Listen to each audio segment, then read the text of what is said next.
your first reaction when they came to you and said, "We want to do a movie about you"? I had that on my bucket list for a very long time. Um, I always wanted to tell my story and tell it properly. I always have gotten annoyed through the years that nobody's ever done the story right. They make it bullshit. I'm the first one. You Hmm. want a story? Here I am. I did it. I didn't have a blueprint, so I'm the one that can tell the story. So I've always wanted to just put the record straight. Tell you what it was like. It wasn't always easy. I had, hurdles to overcome and family problems and this and that, and I didn't make it right away. And so I wanted to show what it took for me to walk down the path of what I did, and nobody had done it before. So it's not like I had a blueprint that I could say, oh, that's what I want to do. That didn't exist. Right. So I just had to hold on tight to me. I had to hold on to who I was. And I'm pretty much like that now. I will not compromise for anybody. How did you have, and this is kind of a crazy question, but you had such foresight and strength and intuition and the ability to hold on who you are in a world where nobody seems to hold on to who they are. How did you manage to do that? It's amazing.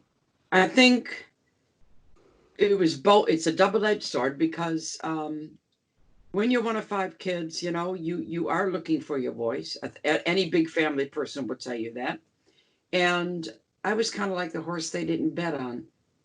But I bet on me. I bet on me. I knew who I was and what I was capable of. I knew it from a tiny girl.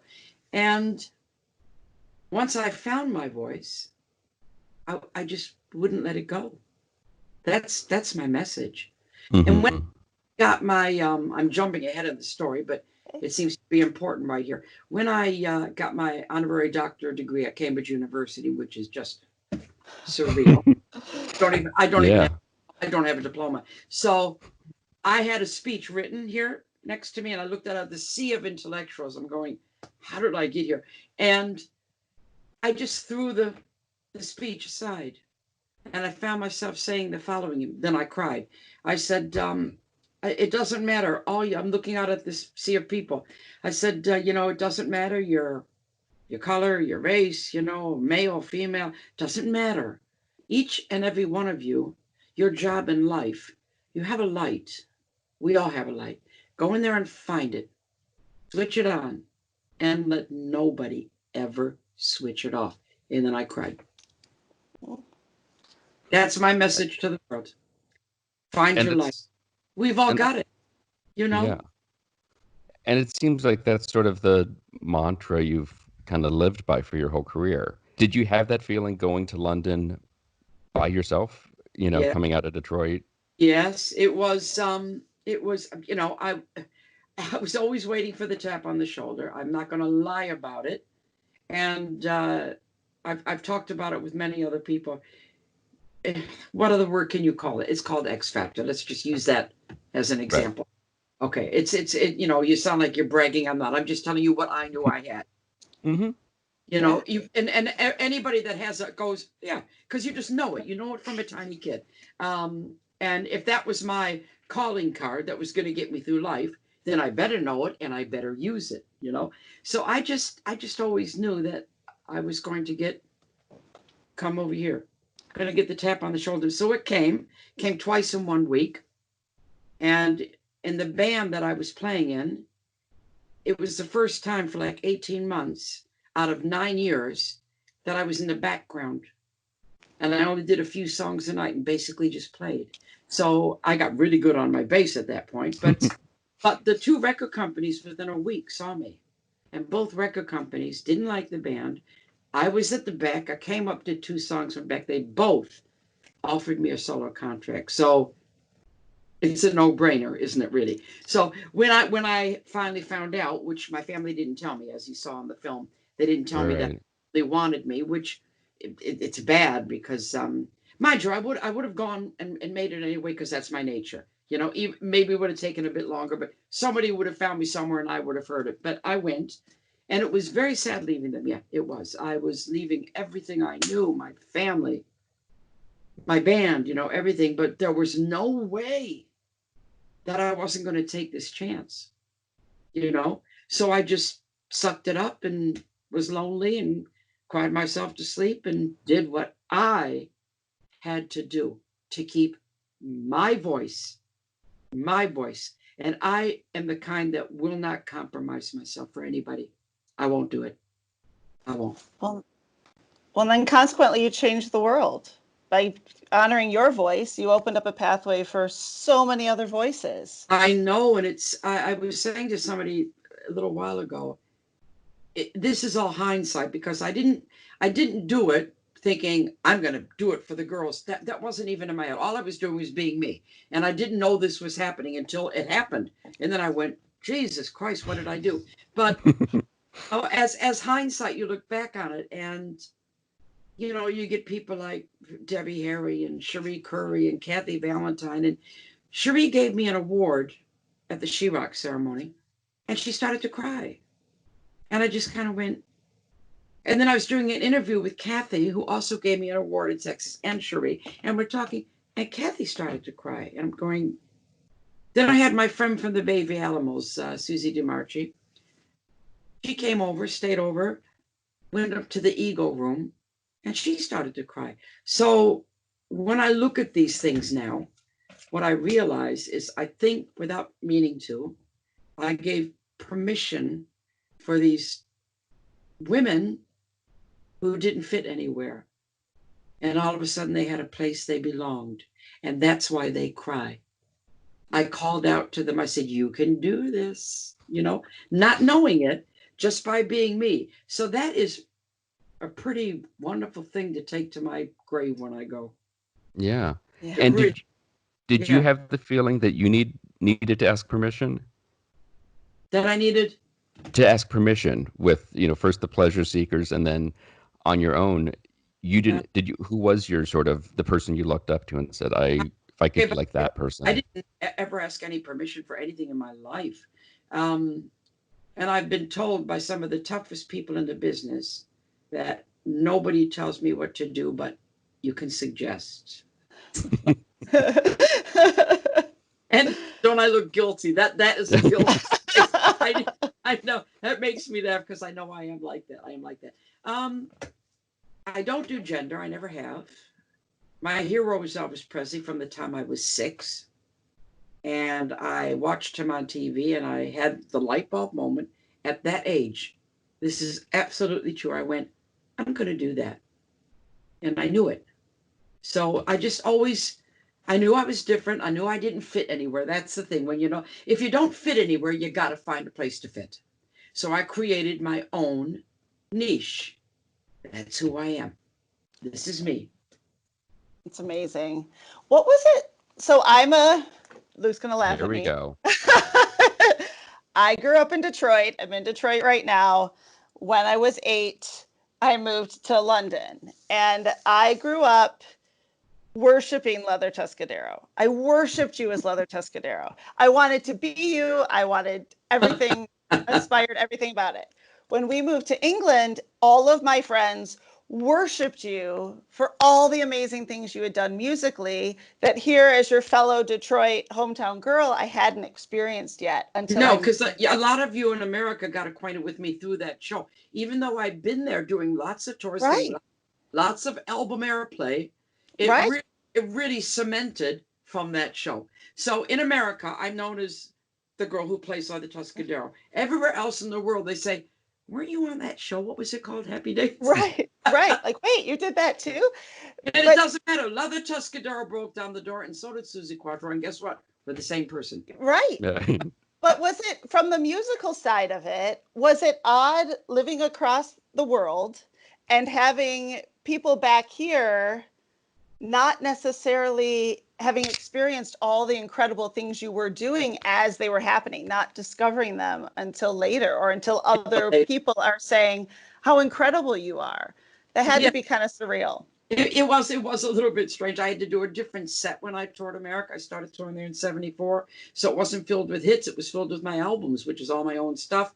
I just kept thinking, oh, you're just taking time to catch on. You'll get it. Yeah. Yeah, you'll get it. And they did.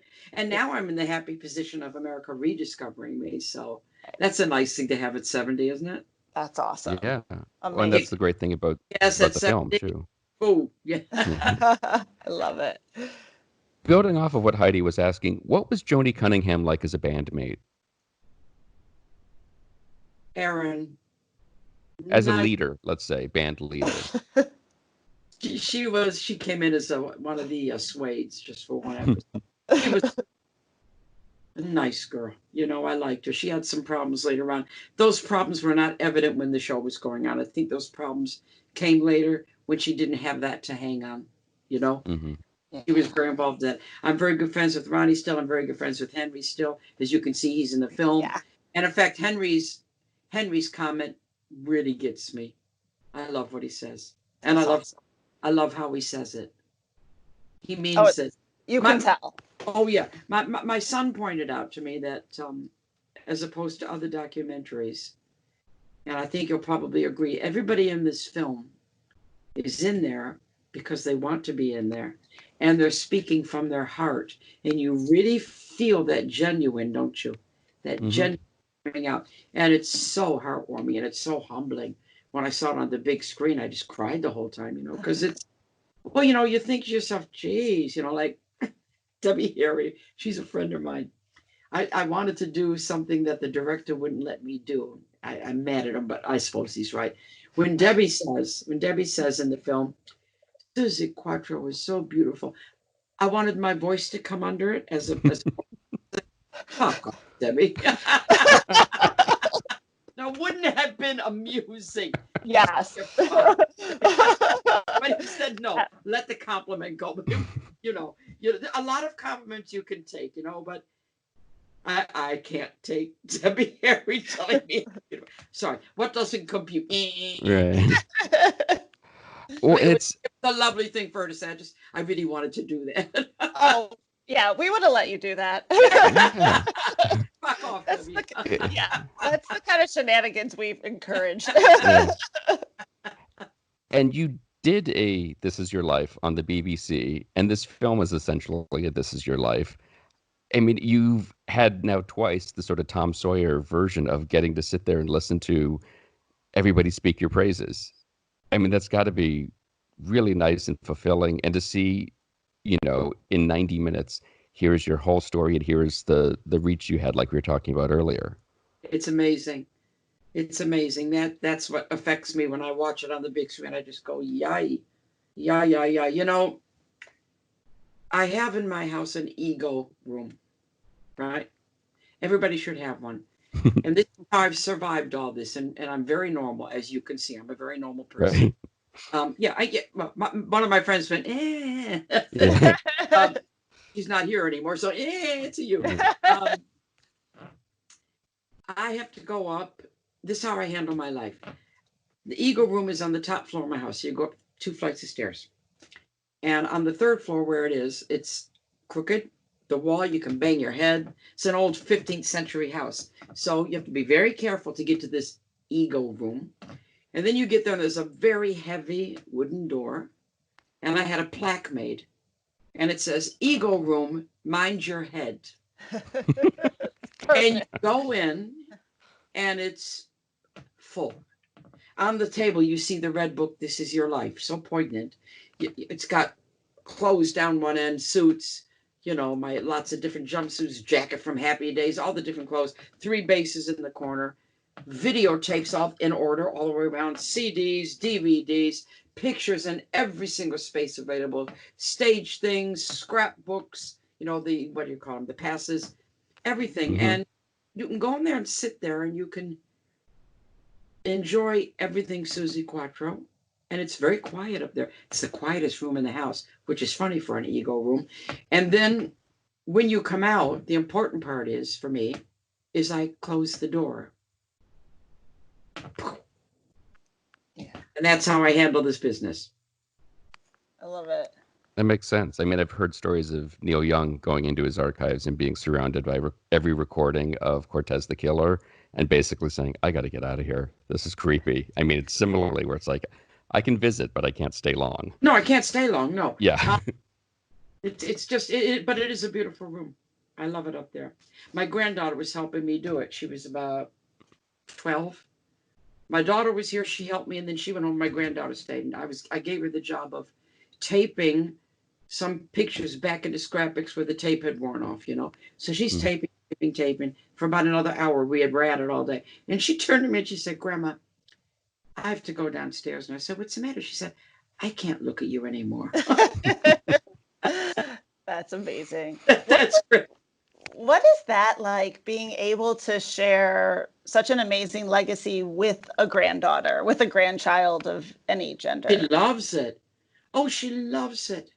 When I go out with her, you know, I get stared at a lot because I'm very known. So my face, even I had a mask on.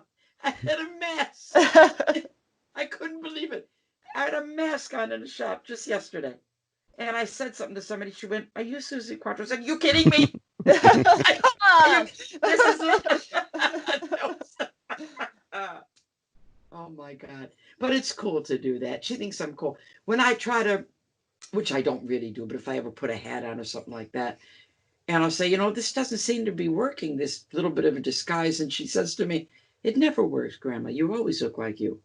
And when you put something on, you look more like you because you look like you're hiding, so anymore." But it's fine. If I had grown up with, it's good in a way. I didn't grow up at all looks identified. Not at all. And imagine if I had, and then you get to that stage where you're a sex symbol and you're on everybody's walls. That must really mess with your head. But Yeah. because I didn't grow up that way, it's just like it doesn't mean anything. It's thank you, but you don't take it serious. You just don't take Yeah. it serious. So in a way, that saved me. Interesting. So what have you been up to recently with the lockdown? I know you were scheduled to play Detroit and do all this stuff. All the gigs were canceled. So our first gigs now in the book are in September, which is horrible. That's really bad for the entertainment industry. I was Yeah. supposed to be in Frisco to do the first film premiere. That got canceled. But now we're doing all the interviews now. Um, when the lockdown came, my son should have been on the road. I should have been on the road. I have a studio in the gardens, and the company who did my current album, No Control, which has just had rave reviews that I did with my son, they took up the option. So all of a sudden, we're both grounded. I said, "Richard, let's write the album." So during lockdown, we have written 14 songs. I have assembled a illustrated coffee table size lyric book, similar to my poetry book. It's now at the printers. I've worked on my movie script, which is coming next, and we will be delivering that mid-July. And now I'm starting on my next idea for a book. If I can't create, I'm dead in the water. I have to communicate, create, and entertain. Then I'm happy. Then my cycle is complete.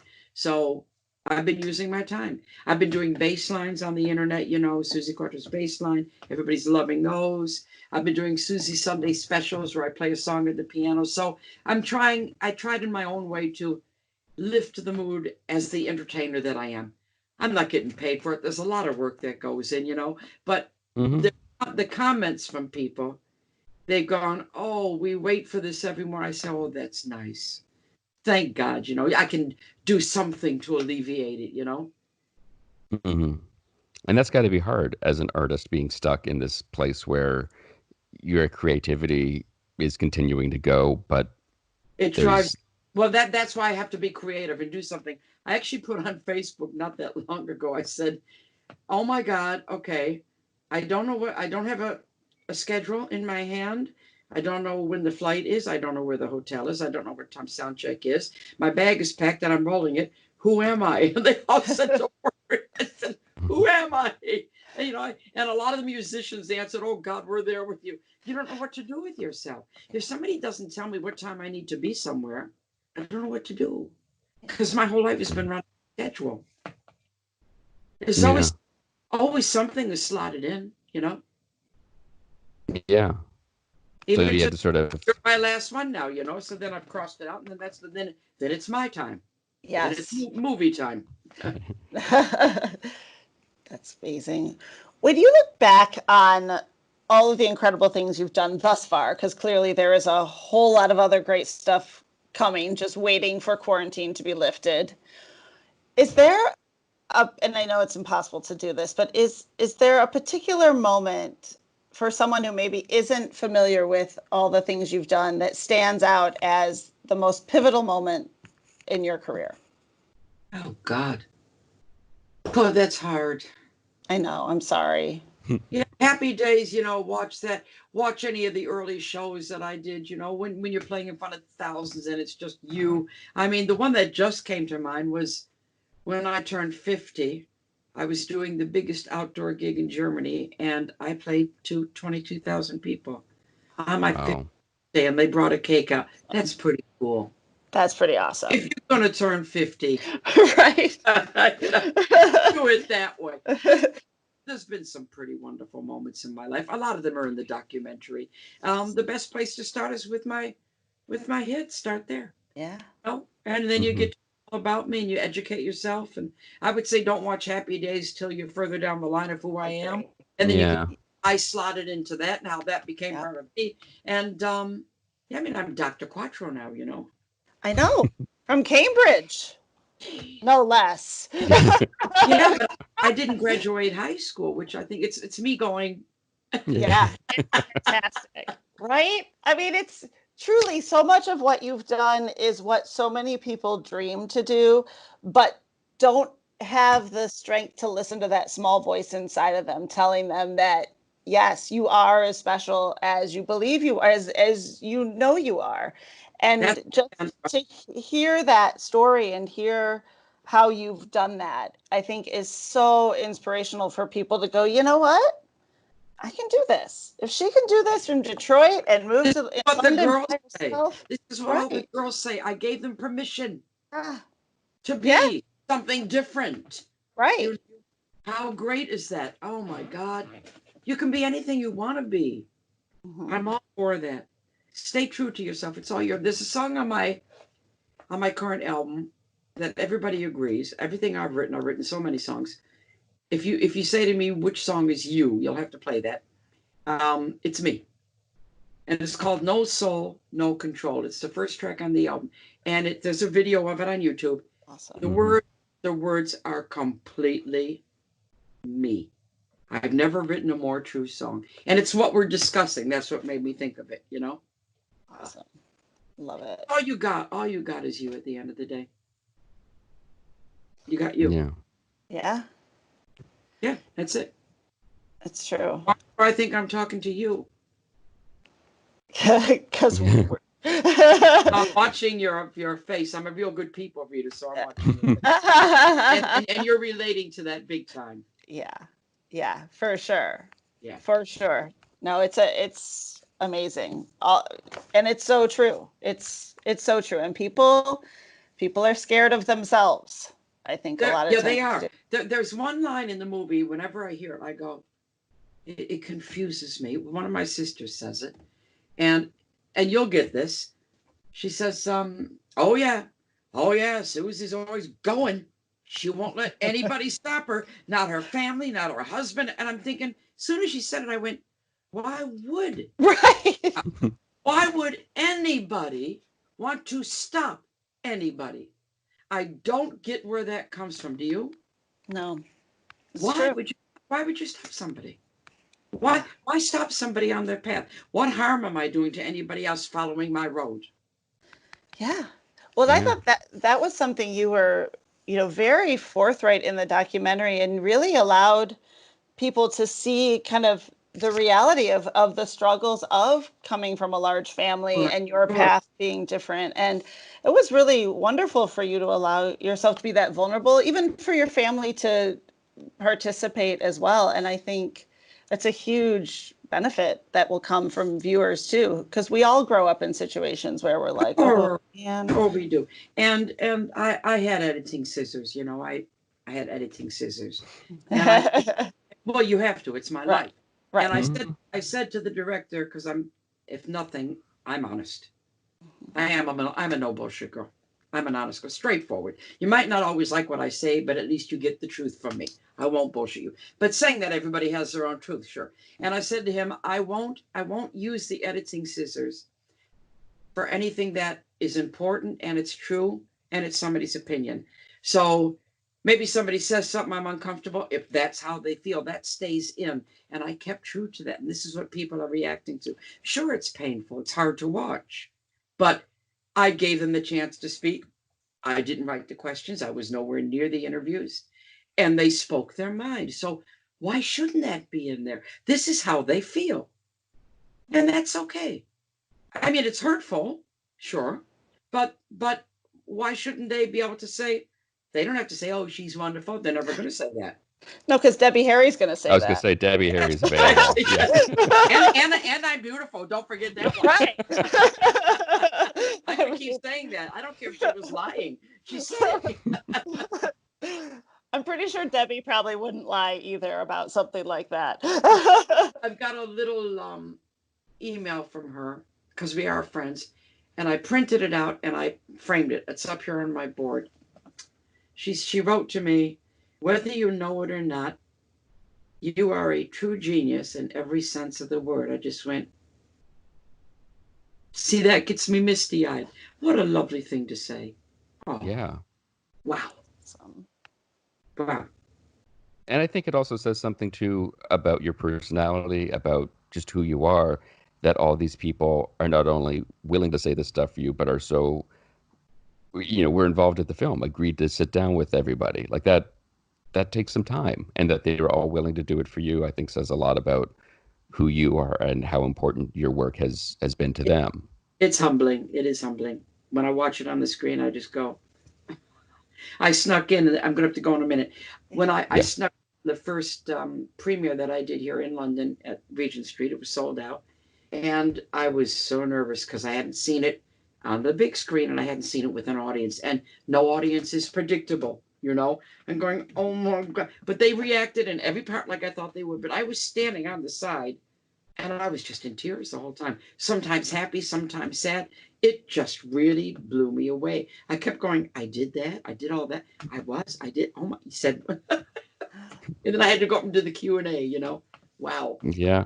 And when they ask me questions, I'm very candid. I will always say my answer. I don't like to hide it. It's wasted effort hiding. Why? Even a jerk. I'm a wonderful jerk when I'm a jerk. I'm really, really good at it. Yeah, I'm told I'm really good at it. So just be who you are. Be natural. That's one thing I always am, is natural. So I guess the last question for me, do you have Dr. Quattro on all your credit cards? I am allowed to, and as soon as I'm going to change them, I will put Dr. Perfect. Yes. I am Dr. Quattro. You've Lean earned into it. that. And when I go on stage and I tell that story about that, and then I always say to everybody, next time you want to come see me, make an appointment. That's awesome. Okay. Well, Wonderful. Dr. Quattro, we are so thank you. appreciative of the time you've spent with us. It's been such a joy. And thank you.